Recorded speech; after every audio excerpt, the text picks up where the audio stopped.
मुजी मेरो दाइ हजुर रक्सी हाल हेलो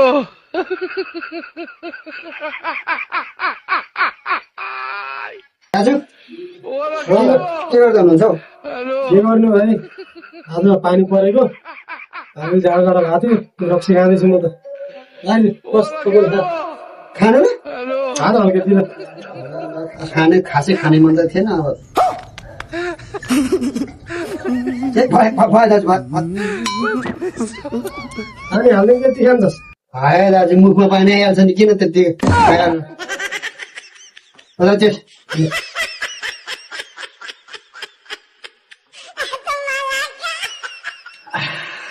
छोडा दाजु खाना खा म छोड्दैछ खा के खाँदैछ आफपट्टि खान्छ ए बिस्तारै खा केटा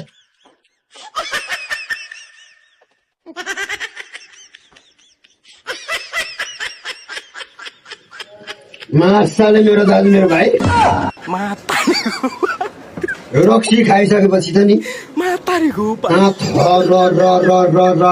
भएर आउँछ मुजी मेरो दाइ